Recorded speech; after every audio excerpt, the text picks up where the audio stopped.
Bonjour et bienvenue au Mont Corvo.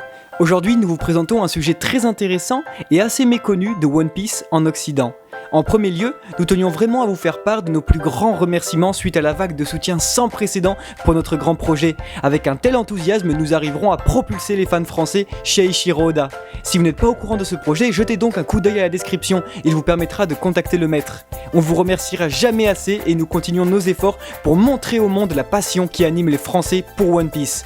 Nous sommes bientôt 60 000 au Mont Corvo et c'est tout bonnement incroyable les amis, car plus nous serons nombreux pour ce projet, plus il sera réussi et plus l'impact qu'il aura au Japon sera grand. Pour cela, nous vous invitons donc à regarder notre vidéo pour plus de détails. Mais aujourd'hui, venez donc découvrir avec nous l'histoire sombre de One Piece en Occident, et plus particulièrement aux États-Unis, avec sa censure plus que dérangeante. Vous êtes prêts ? C'est parti !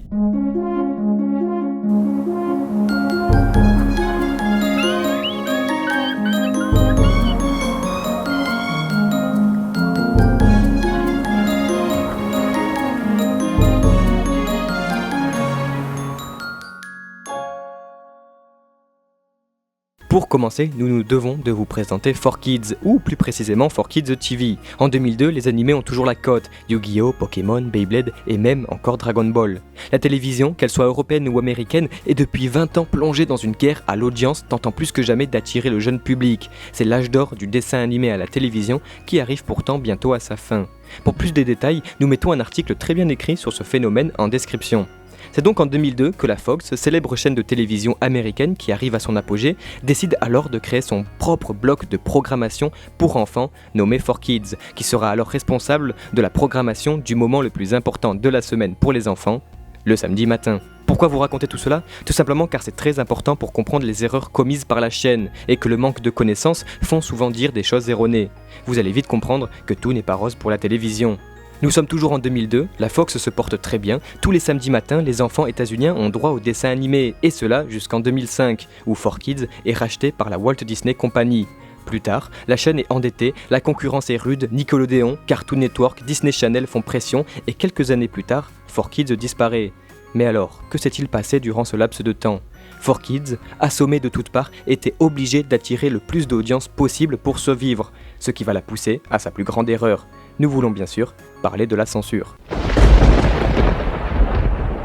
Revenons un peu en arrière, en fin 2004. La Fox annonce détenir les droits pour diffuser One Piece en Amérique. C'est une nouvelle énorme pour la chaîne. Les États-Unis vont enfin pouvoir découvrir One Piece en animé, car il va sans dire qu'à l'époque, personne n'était vraiment familier avec le web. Et de toute façon, ce dernier n'était pas encore prêt à accueillir autant de fichiers dans sa belle toile.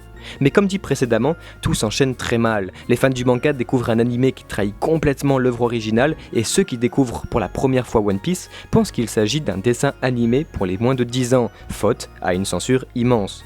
Cette censure se présente en deux aspects différents, la censure et l'américanisation. Pour ce qui est de la censure, tout est monstrueusement dénaturé. La bande-son originale, composée par Kohei Tanaka, est remplacée par une bande-son synthétique. Aucun orchestre n'est présent dans l'animé. La violence du manga est absente, plus de sang, je vous laisse donc imaginer comment Luffy arrive à battre Crocodile, plus de langage cru, plus de cigarettes, pas d'armes à feu, des moments clés du manga, jugés trop violents pour la télévision, sont supprimés, totalisant un vide de plus de 40 épisodes de la série. C'est totalement incroyable. Dans un interview des responsables marketing de la chaîne, nous apprenons même que certains passages très impactants et émouvants du manga furent supprimés à cause du mauvais doublage des comédiens qui n'arrivaient pas à rendre la scène marquante.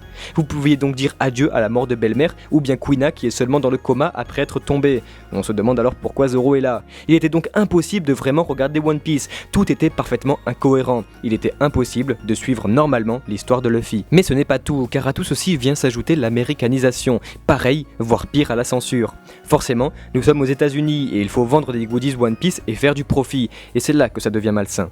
Absolument toute la culture japonaise représentée dans le manga est censurée et remplacée par la culture américaine. Les boulettes de riz deviennent des cookies, le mot marine est remplacé par le mot navy, l'opening We Are est totalement recomposé et chanté en anglais, et tous les noms et lieux en référence à des cultures étrangères sont eux aussi changés en anglais. Et pourtant, nous savons très bien que dans One Piece, il en existe des tonnes. Par exemple, les attaques de Sanji, de base française, sont remplacées par des jeux de mots avec de la nourriture américaine, sans parler des changements de nom de personnages. Mais là où ça devient étrange, c'est quand 4Kids décide de jouer avec la couleur de la peau. Nous retrouvons alors un personnage noir devenu blanc. Chose extrêmement mal vue alors que pourtant l'américanisation de la série était déjà perçue comme de la propagande. Bref, que des choix marketing pour attirer et gonfler la vente de One Piece en Amérique du Nord. Mais à force de tout vouloir, on perd tout. Imaginez-vous juste une seule seconde assister à ce massacre, voulant tant bien que mal découvrir One Piece. Imaginez l'incompréhension totale quand on décide ensuite de lire le manga. Ce n'est tout simplement plus la même histoire. À partir de ce moment, 4Kids est considéré par une grande partie des téléspectateurs comme la chaîne ayant ruiné de nombreux animés japonais dont One Piece. Les critiques sont de plus en plus nombreuses, la sortie en DVD de la série est totalement snobée, personne ne veut plus jamais le voir ni en entendre parler. Les ventes s'effondrent, l'audience dégringole et c'est le 30 mars que Rose Nowicki, le directeur marketing de la chaîne, annonce l'annulation du programme de One Piece sur 4Kids après seulement 104 épisodes. Mais ce phénomène est couplé à d'autres, Yu-Gi-Oh, Pokémon, Dragon Ball, tous ont été victimes de 4Kids. Mais avec l'arrivée d'internet, puis du streaming et de tout ce que nous connaissons aujourd'hui, la télévision a de plus en plus de mal à rivaliser. 4Kids s'est alors éteint en 2008, âgé de 6 ans.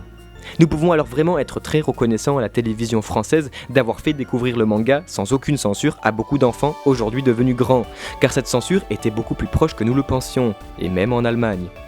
Et voici les amis pour l'histoire de 4Kids et One Piece. Alors forcément, nous avons seulement effleuré la surface de toute cette histoire, mais nous espérons quand même vous avoir fait découvrir des choses en vous invitant à vous faire votre propre avis sur le sujet. D'ailleurs, n'hésitez pas à dire ce que vous en pensez en commentaire. Et pour le moment, prenez soin de vous et on se retrouve très vite au Mont Corvo pour de nouvelles vidéos. Ciao ciao!